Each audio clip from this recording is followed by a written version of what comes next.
Hello, beautiful, beautiful, beautiful black people. I hope that all is well in your world. And this day was a very, very successful day for you and all of your wonderful, wonderful loved ones. My black brothers and sisters, know that the so-called Declaration of Independence was signed on July the 4th, 1776. The 4th of July of 1776, which is still celebrated by white folks today as the 4th of July, called Independence Day. And I did an audio presentation that was entitled Fucked the 4th of July, from my perspective as a black man living, born, and raised on this plantation called America. Know my real history and the history of my ancestors. I am aware of all of that. And because of that, I still say, fuck the 4th of July. Fuck Independence Day.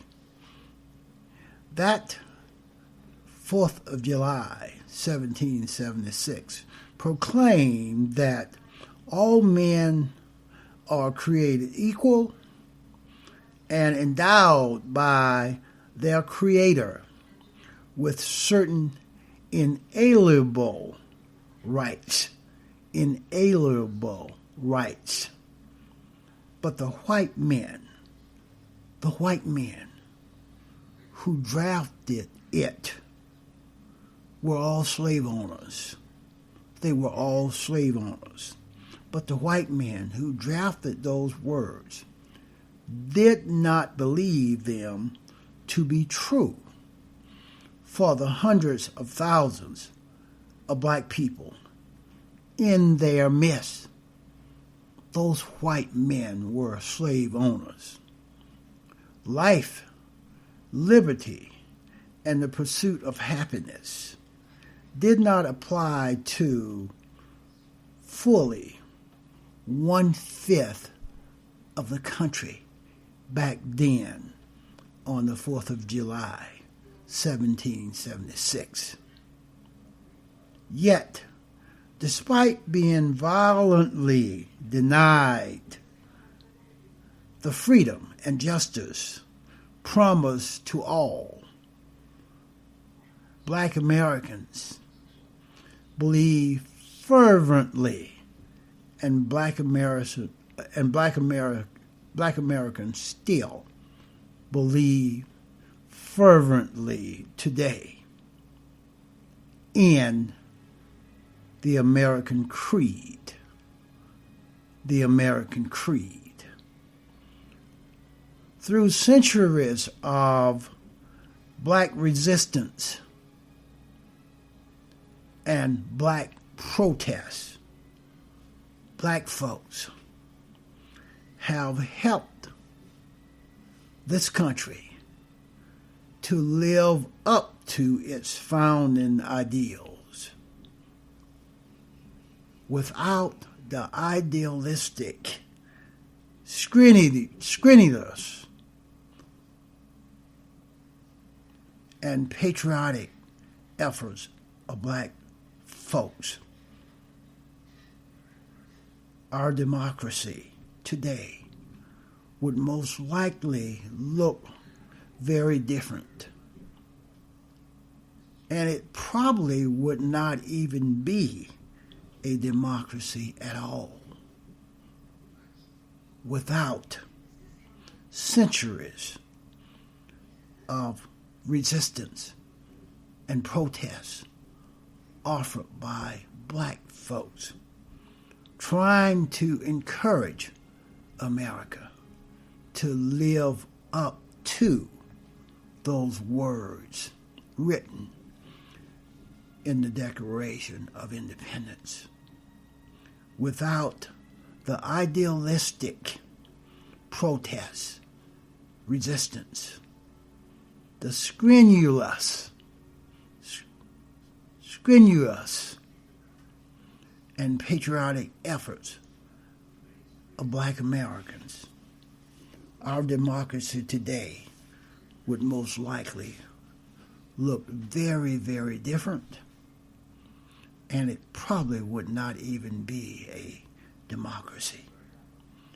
And this coming November of 2020, when Americans take their country back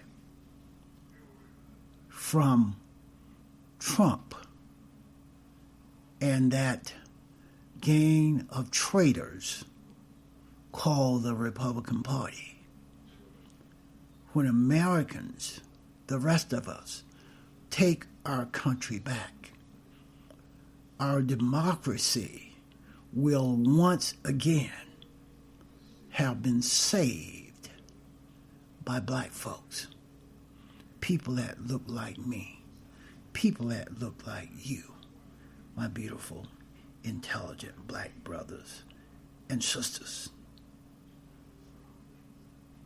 The Declaration of Independence,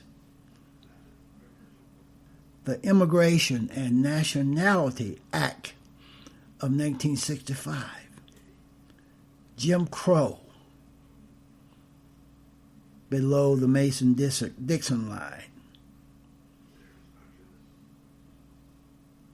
Do you realize how the laws, the policies, and the systems developed to enforce the enslavement of black folks, of black Americans, before the Civil War have influenced the laws, the policies, and the systems in the years since? Hence is why we must bring an end to white politics, my beautiful, intelligent black brothers and sisters. White politics will never, ever live up to those words written in the Declaration of Independence. White politics will never, ever bring that to fruition. White politics must be ended. It is up to us, the rising non-white majority, the rising non-white majority. It is our duty to bring an end to white politics.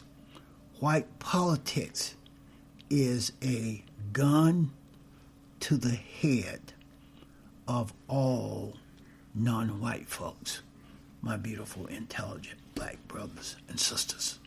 That's all I have on this one.